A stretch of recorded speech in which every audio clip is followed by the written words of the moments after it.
पूरा देश आज जीएसटी राहत का बचत उत्सव मना रहा है। प्रधानमंत्री नरेंद्र मोदी द्वारा दिए गए विशेष तोहफे से बाजार में बूम है और ग्राहकों को बड़ी बचत हुई है।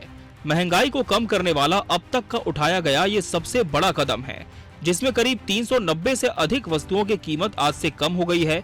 ऐसे में जीएसटी राहत के इस फैसले के फायदे और नुकसान को राजनीतिक दल अपने अपने नजरिए से देख रहे हैं।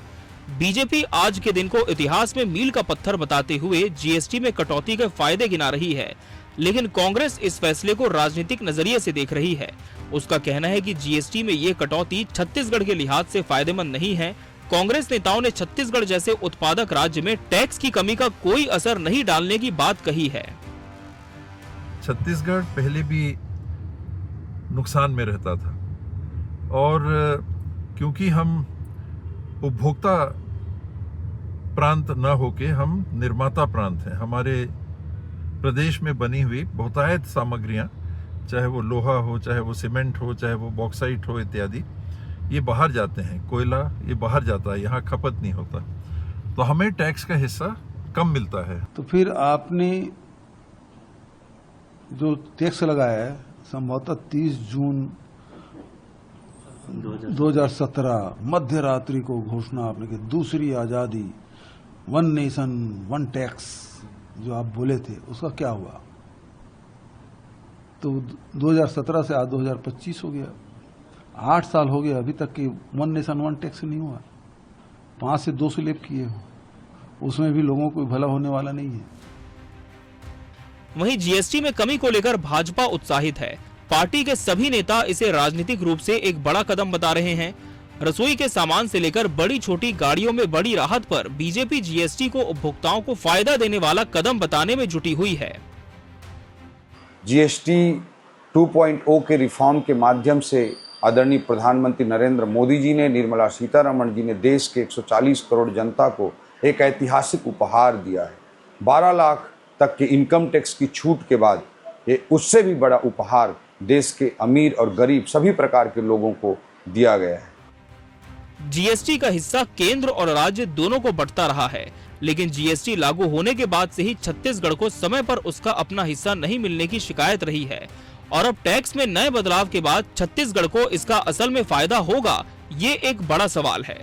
उपभोक्ताओं को फायदा तो सीधे तौर पर दिखाई दे रहा है, पर क्या छत्तीसगढ़ फायदे में है? ये कुछ ऐसे सवाल हैं जिस पर राजनीतिक रस्साकशी ने जीएसटी राहत को राजनीतिक सवालों में उलझा दिया है। Bureau report, TV 24 news.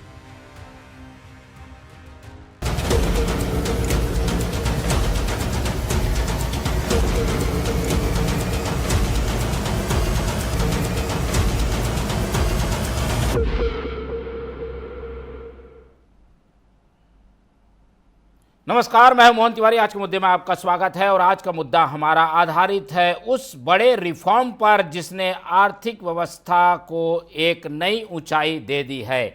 GST राहत से आज अर्थव्यवस्था को मजबूती की बातें कही जा रही है, वहीं आकलन इस बात पर भी किया जा रहा है कि किसका राजनीतिक नफा और नुकसान होने वाला है। ऐसे में हम छत्तीसगढ़ पर आधारित इस चर्चा के जरिए जानने की ये कोशिश करेंगे कि ग्राहक तो काफ़ी खुश हैं, व्यापारियों की बल्ले बल्ले है, लेकिन प्रदेश को क्या मिलने वाला है? प्रदेश को जो मिलने वाला फ़ायदा है उसको लेकर राजनीतिक नज़रिया भाजपा और कांग्रेस का अलग अलग है। ऐसे में जीएसटी के इस राहत भरे पैकेज से कौन कितने फ़ायदे में है, इस पर चर्चा शुरू करते हैं। उससे पहले मिल लेते हैं उन मेहमानों से जो इस चर्चा में हमारे साथ रहेंगे।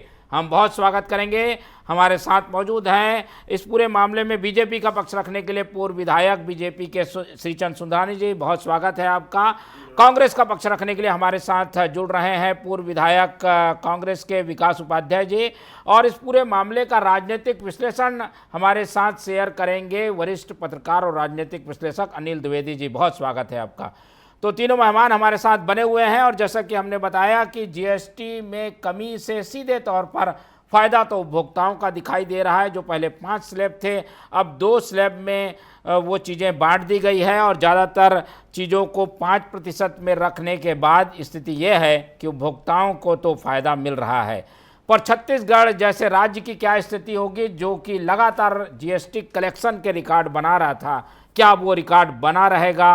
राजस्व क्या उतना ही आएगा क्या इस कमी से कुछ छत्तीसगढ़ के विकास में असर पड़ेगा? इस पर हम एक एक करके प्रतिक्रियाएं लेंगे। पहले एक विशेषज्ञ टिप्पणी ले लेते हैं अनिल द्विवेदी जी की और उनसे समझने की कोशिश करते हैं कि सीधा फायदा उपभोक्ताओं को तो दिख रहा है, पर छत्तीसगढ़ इसको लेकर कितना उत्साहित रहे? छत्तीसगढ़ जैसे उत्पादक प्रदेश इससे फायदे में रहेंगे क्या अनिल जी? देखिए, जीएसटी निश्चित तौर पर देश की अर्थव्यवस्था को मजबूत करने के लिए लाया गया टैक्स है और सब जानते हैं इसकी शुरुआत तो कांग्रेस के समय हो गई थी, जब कांग्रेस जीएसटी लेकर के आ रही थी। हालांकि उस समय बीजेपी ने इसका विरोध किया था और जब सरकार चली गई और जब मोदी सरकार आई तो उस जीएसटी के टैक्स को वापस लाया गया, मतलब उसी को आगे बढ़ाया गया। तो एक बात तो साफ है कि 2019 में जब जीएसटी लागू किया गया तो 2019 में एक बैठक हुई दिल्ली में। तब स्वास्थ्य मंत्री वित्त मंत्री कौन थे छत्तीसगढ़ के? टीएस सिंहदेव थे और उस समय वित्त सचिव थी रीना बाबा साहेब कंगाले। उन दोनों ने वहां जाकर के एक प्रेजेंटेशन दिया और बोला सर जीएसटी तो ठीक है, लेकिन भुने चने पर, छत्तीसगढ़ में जो भुना चना ज्यादा बिकता है, उस भुने चने पर आप 5% जीएसटी लगा रहे हैं, इसे माफ करना चाहिए। आश्चर्य होगा कि केंद्र सरकार ने उस मांग को मान लिया और 5% जीएसटी भुने चने पर वापस लिया। किसके कहने पर? टीएस सिंहदेव ने। और सिंहदेव ने आकर के फिर यहां पर सारे मीडिया को बताया कि देखिए हमने छत्तीसगढ़ में जीएसटी जो है 5% कम कराया। यह भी एक कदम था कि छत्तीसगढ़ की जनता के लिए आपने कदम उठाया। लेकिन आज यदि मोदी सरकार जीएसटी पर राहत दे रही है तो आपको राजनीति क्यों नजर आ रही है? वो भी तो जनता के लिए ही है। वो भी तो वो भी चाहती है, बीजेपी और मोदी सरकार चाहती है कि जितना से कम जीएसटी हो सके उतना ज्यादा सरलीकरण किया जा रहा है और इससे छत्तीसगढ़ की जनता को और पूरे देश की जनता को फायदा पहुंचेगा। चलिए, ये तो एक आकलन है और इसको लेकर कांग्रेस और भाजपा का अपना अलग आकलन हो सकता है। तो टिप्पणी ले लेते हैं। सबसे पहले रुक कर लेते हैं विपक्ष क्या सोचता है, क्योंकि आज इस पूरे फैसले को ऐसा प्रेजेंट करने की कोशिश की गई है कि एक उत्सव का माहौल है और इसीलिए इसे प्रधानमंत्री ने नाम दिया बचत उत्सव। क्या ये बचत उत्सव है, जनता को बचत करा रहा है? उसको कांग्रेस कैसे देखती है? राजनीतिक फायदे के लिए भी इसको कार्यक्रम और इवेंट के जरिए भी बताने की कोशिश है। कांग्रेस की क्या टिप्पणी है, विकास उपाध्याय जी? मोहन जी, पहले तो सबसे पहले आपका बहुत बहुत धन्यवाद, आपके टीवी चैनल का बहुत बहुत धन्यवाद। अनिल जी की बात को सुन रहा था, पहले तो कई गुना बढ़ा देना, फिर थोड़ा घटा देना, इसी तरह जनता को ये बता देना कि मोदी है तो मुमकिन है। अब ये नहीं चलेगा, क्योंकि नया भारत है, पब्लिक जागरूक है, पब्लिक सब समझती है, पब्लिक सब जानती है। जीएसटी के दरों में भारी वृद्धि जीएसटी की दरों में लाकर लोगों को कंगाल कर दिया, परेशान कर दिया, लोगों को लूट लिया, कई लोगों की मृत्यु हो गई, काम धंधे बंद हो गए, व्यापारी अपने आप में ऐसी परिस्थितियों में आ गए कि उनको कर्जदार बनना पड़ गया। दरअसल ठीक वैसे ही अचानक जैसे नोटबंदी की गई थी और मोदी जी बाद में इसमें बैकफुट पर आए, अब जीएसटी पर भी बैकफुट पर आ गए।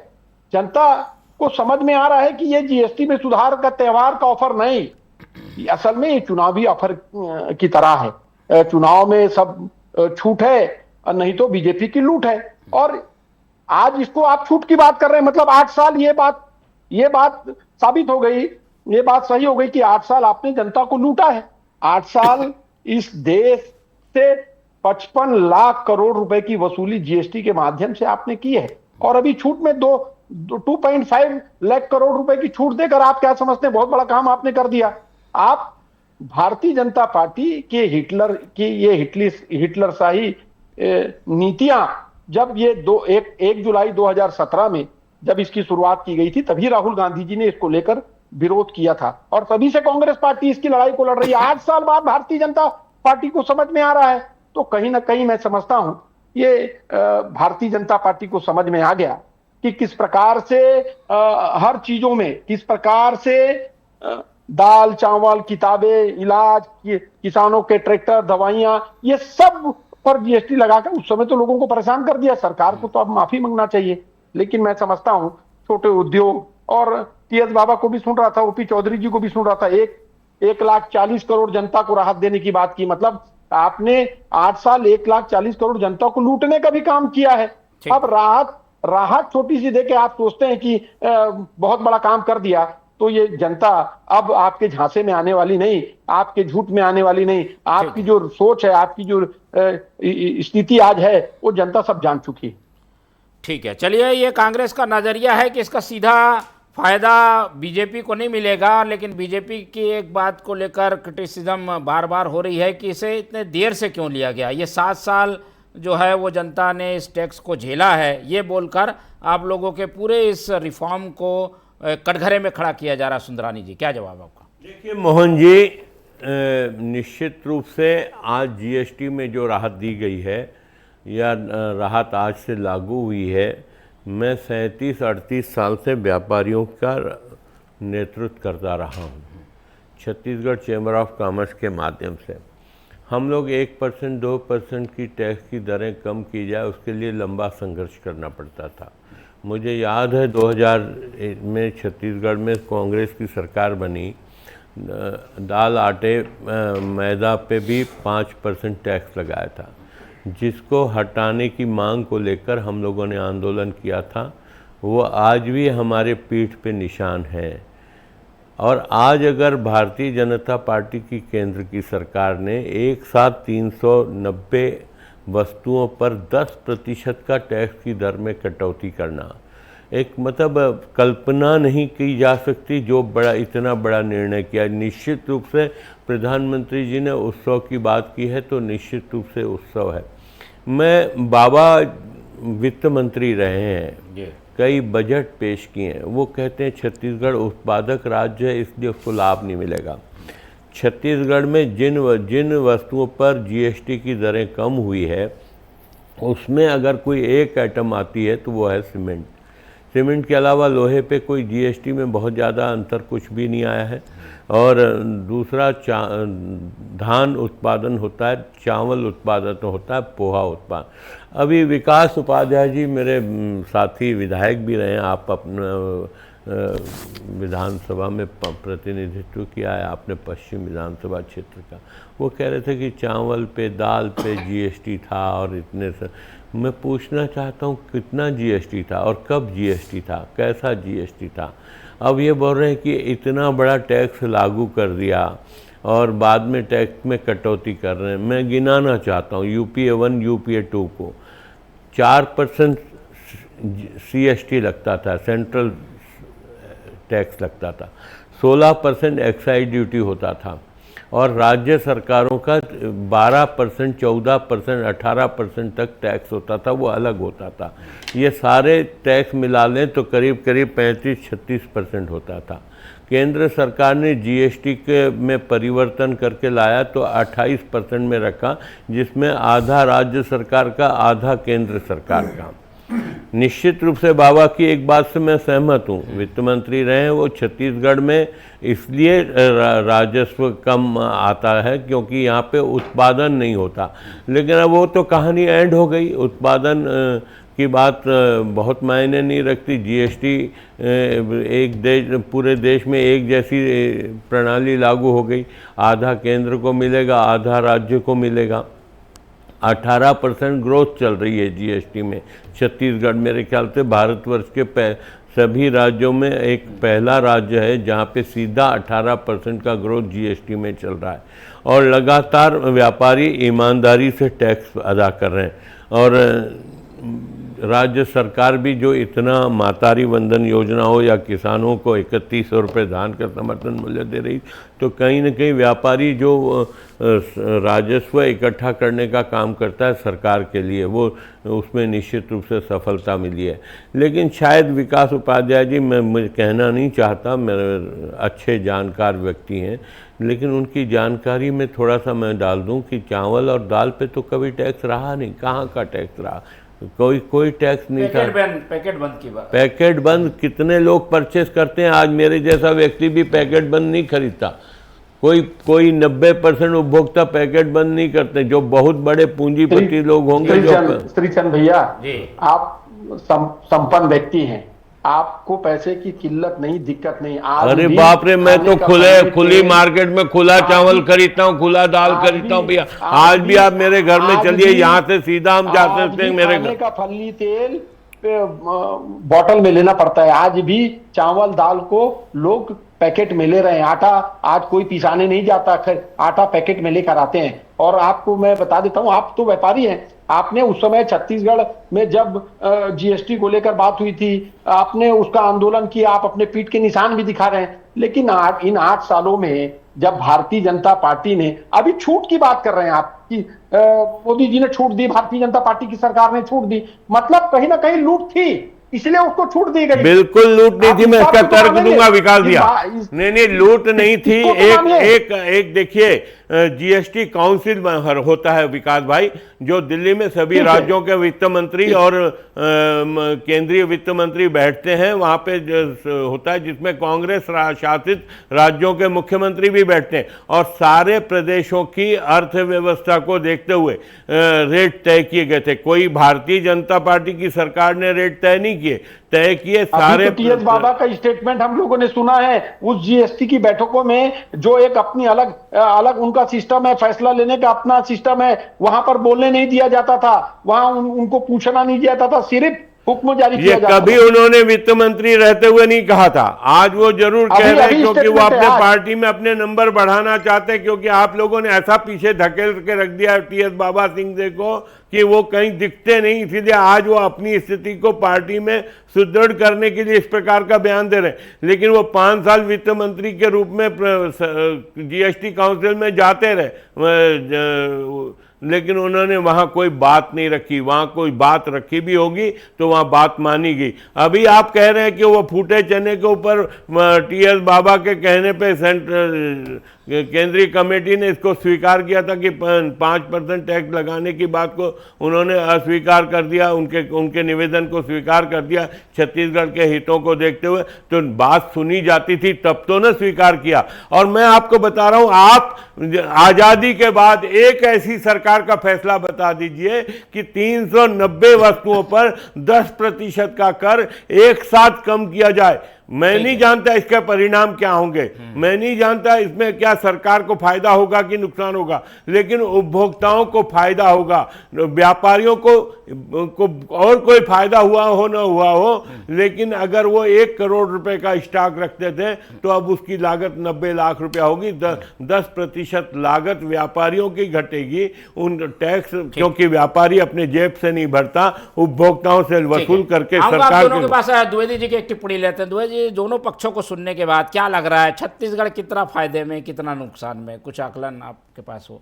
नहीं, देखिए, चाहे राज्य की सरकार हो चाहे केंद्र सरकार हो, और ये दोनों ही चाहेंगे कि छत्तीसगढ़ की जनता का भला हो, और उसी पर आगे बढ़ रहे हैं। अब 2018 में के बाद जो चुनाव हुए या 2023 में जो चुनाव हुए, उस समय हमने खजाने की स्थिति क्या थी? खजाना खाली था लगभग, ठीक है, वेतन देने के, सैलरी देने के लाले पड़ रहे थे। लेकिन जो नए वित्त मंत्री जब बने, ओपी चौधरी बने, एक आईएएस रह चुके हैं वो, और एक विजन के साथ वो आगे बढ़े उन्होंने। और मुझे याद है कि सबसे पहले उन्होंने जो इमली, जो छत्तीसगढ़ का सबसे बड़ा एक व्यावसायिक वो है इमली, जो है इमली से उन्होंने टैक्स को सबसे पहले घटवाया कि 5% हटाया जाए यहाँ से टैक्स, इमली से घटा। फिर आप देखिए कि वो जीएसटी जो मिनिस्टर काउंसिल थी उसके मेंबर भी थे ओपी चौधरी, और ओपी चौधरी ने जो फिर लगातार जो सजेशन दिए उसके आधार पर भी कुछ फैसले हुए। जैसे युवा एक मॉडल उन्होंने पेश किया सरकार के सामने, उस पर सरकार, केंद्र सरकार ने उसको अडॉप्ट किया, उस पर भी आगे बढ़ी। तो ओपी चौधरी वित्त मंत्री के तौर पर जो सुधार लाना चाहते थे वो लेकर के आए। बस इस तरह उन्होंने कहा कि बोगस पंजीयन जो आधार कार्ड में हो रहे हैं या जो फर्जी बिलों के आधार पर जो मामला चल रहे हैं, ऐसे खत्म किए जाए। केंद्र सरकार ने उसमें भी फिर संशोधन किया।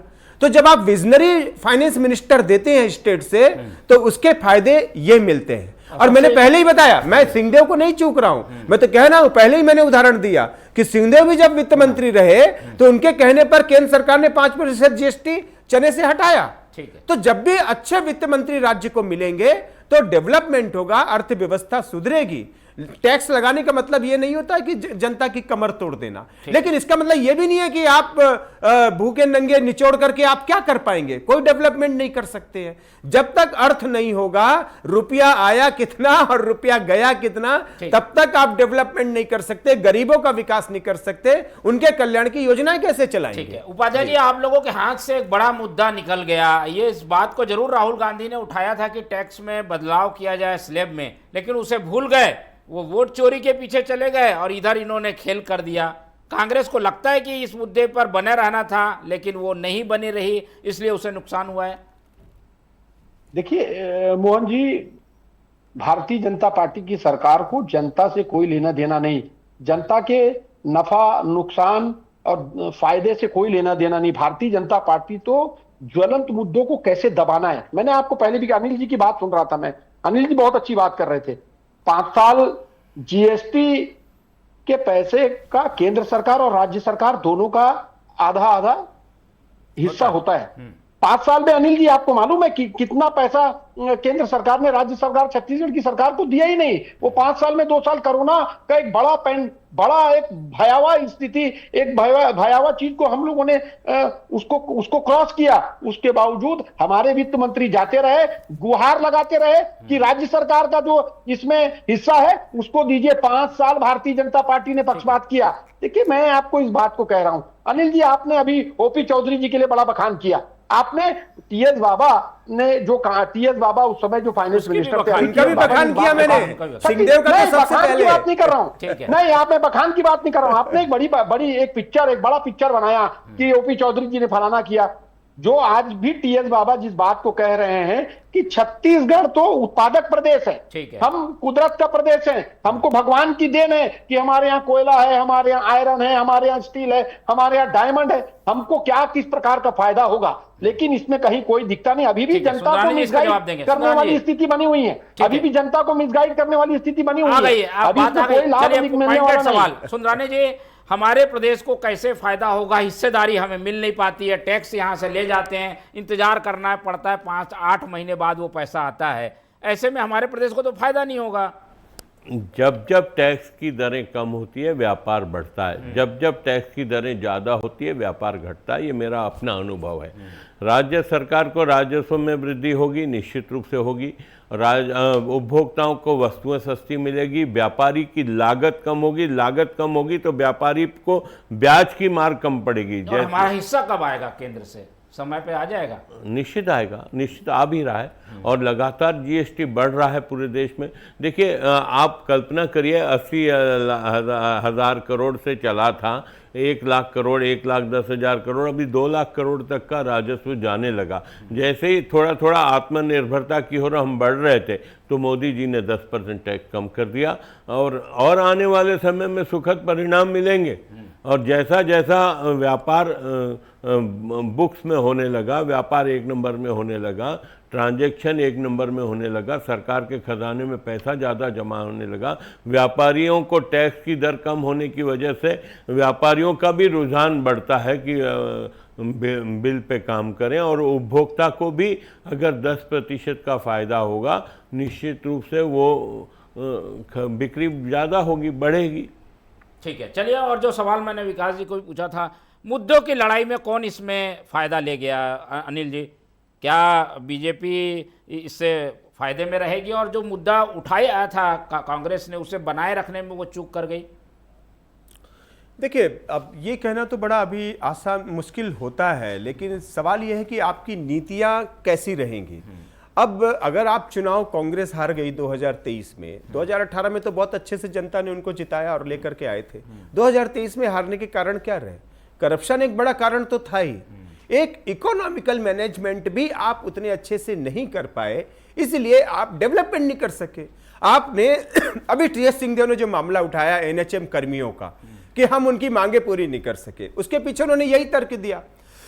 जबकि सच्चाई यह है कि सैलरी देने के लिए तक के लिए पैसा नहीं था आपके खजाने में। आप एनएचएम कर्मियों को कहां से स्थायी कर पाते? जीएसटी में 5 साल आपने उनको किया नहीं, और आज जो है आप जो है, तो ये एक तरह की दिक्कत थी। ठीक है, पानी ले विकास जी, आप तो इस बात को मानेंगे, लगातार आप प्रदर्शन करते रहे, लेकिन मुद्दा कहीं ना कहीं ये छोड़ दिया था आप लोगों ने, जीएसटी वाला, इसलिए आप श्रेय नहीं ले सकते। मोहन जी, ऐसा नहीं है। लगातार पार्लियामेंट में भी, लगातार लोकसभा में भी, सड़क में भी कांग्रेस पार्टी ने इसको लेकर आंदोलन किया था, और पार्लियामेंट में भी राहुल गांधी जी और तमाम हमारे नेताओं ने इसकी लड़ाई भूल गए थे, ये 3 साल पहले की बात है। मैं तो धन्यवाद देना चाहता हूं श्रीचंद भैया को। श्रीचंद भैया ने अपने स्टेटमेंट में सब चीज को बता दिया। उन्होंने कहा जीएसटी अगर टैक्स कम होगा तो व्यापार बढ़ेगा, और टैक्स कम नहीं होगा, टैक्स बढ़ेगा तो व्यापार कम होगा। तो टैक्स कम मतलब इन 8 सालों में छत्तीसगढ़ के व्यापार को कम करने में अगर किसी का योगदान है तो भारतीय जनता पार्टी की केंद्र सरकार को है। दूसरी महत्वपूर्ण बात, अनिल जी इस बात को कह रहे थे कि छत्तीसगढ़ में 2018 नहीं, आप ये बताइए सिर्फ छत्तीसगढ़ में टैक्स की दरें ज्यादा थी क्या? नहीं, ये दरें सिर्फ छत्तीसगढ़ में ज्यादा थी क्या मेरे भाई? 2 साल का अनिल जी 2 साल कोरोना का भयावह स्थिति था पूरे देश के अंदर में। आर्थिक स्थिति स्टेटों की क्या थी आपको मालूम है? उसके बावजूद छत्तीसगढ़ में आर्थिक स्थिति पे संकट नहीं आया। लोग मकान, दुकान, व्यापार खुले तौर पर ताकत से कर रहे थे, क्योंकि हमारी सरकार ने उन मूल लोगों को पैसा दिया जो पैसा बाजार में आया। ये पैसा स्टॉक नहीं हुआ, ब्लैक मार्केट पैसा ब्लैक में नहीं रुका। अभी पैसा बाजार में नहीं आ रहा क्या? हम 3100 रुपए धान खरीद रहे हैं, क्या बाजार में पैसा नहीं आ रहा? मातारी वंदन योजना का पैसा नहीं आ रहा क्या? तेंदुपत्ता तोड़ने वालों का पैसा बाजार में नहीं आ रहा? गलत बात है कि 2023 के बीच में कभी सरकार में आर्थिक स्थिति का सामना हमको नहीं करना पड़ा। अभी 2 साल में आपको कुबेर का खजाना मिल गया, ओपी चौधरी जी बन गए, तो ये सरासर गलत बात है। ये गलत परसेप्शन आपका है। जिस प्रकार मैं तो सरकार का हिस्सा था, हमने कभी इस बात को नहीं देखा कि सरकार को पैसा देने की स्थिति नहीं थी। देखिए, कुल मिलाकर मैंने आपको कहा लौट के बुद्धू घर को आए, यही बात अगर 8 साल पहले कर देते सुंदरानी जी, इससे तो बात रखें, व्यापारी भी हैं आप, चैम्बर ऑफ कॉमर्स से जुड़े हैं, आपके पास फीडबैक आती होगी, लौट के बुद्धू घर को आए हैं क्या? देखिए, मैंने तो कहा, मैं अर्जुन सिंह जी के जमाने से व्यापारियों का नेतृत्व करता रहा हूँ। दिग्विजय सिंह जी को देखा है, पटवा जी को देखा है, और प्रधानमंत्री के रूप में हम लोगों ने राजीव गांधी जी को देखा, उसके पहले चंद्रशेखर जी और वीपी सिंह को देखा, और इसके बाद लगातार देखते आ रहे हैं। ऐसा फैसला हिंदुस्तान के इतिहास में संभवतः आज़ादी के बाद पहली बार हुआ है, और ये उपभोक्ताओं के हित में फैसला हुआ है। छत्तीसगढ़ को लाभ होगा। छत्तीसगढ़ का इससे बड़ा लाभ और क्या हो सकता है कि 3.25 करोड़ जनता को सीधा लाभ पहुंचे। जल्दी कुछ सेकंड बचे हैं, जल्दी द्विवेदी जी। मैं सिर्फ, हमारे भाई विकास उपाध्याय विधायक थे और बहुत अच्छा काम किया उन्होंने एक तरह से। मैं उनसे पूछना चाहता हूं, यदि आपकी कांग्रेस सरकार में पैसा था, खजाना बहुत अच्छा था, आपने 1 दर्जन से ज्यादा डेवलपमेंट के प्रोजेक्ट दिए थे, वो वहीं क्यों पड़े रहे? वो क्यों नहीं हो पाए? अलग बहस हो जाएगी। अगर वो हो जाते तो शायद आपका डेवलपमेंट मॉडल बहुत अच्छा होता। केंद्र ने शायद, अनिल जी, सरकार में बैठकर सरकार चलाना और जनता के पैसे का उपयोग करना, दुरुपयोग नहीं। आप भूल गए, भारतीय जनता का भी असर था भाई, 2 इंजन आपके पास है, उनके पास एक जनता पार्टी की सरकार ने 15 साल में जनता के पैसे का दुरुपयोग किया, स्काई वॉक जैसी बड़ी योजना को लाकर। ठीक है, और मेन बात यह है कि इनके सरकार में 2 इंजन से गाड़ी चल रही है और आपके समय में 1 इंजन से गाड़ी चलती थी। फिलहाल रिफॉर्म से होगा क्या, किसका फायदा किसका नुकसान, इसके लिए आकलन करने के लिए काफ़ी समय रहेगा। अलग से बैठ के और चर्चा हमारी होती रहेगी। फिलहाल इस फैसले को लेकर राजनीतिक दलों के आकलन को हमने आपके सामने रखा है। इस चर्चा में हमारे साथ अनिल द्विवेदी जी जुड़े, उनका धन्यवाद। श्रीचंद सुंदरानी जी ने समय दिया, उनका धन्यवाद। और भाई विकास उपाध्याय हमारे साथ बने रहे, उनका बहुत बहुत धन्यवाद। तो तीनों मेहमानों को धन्यवाद कहते हुए आज की चर्चा ही खत्म करते हैं, और आप लोग से रखते हैं उम्मीद कि आप लोग देखते रहेंगे TV24। रखिए अपना बहुत ख्याल। नमस्कार।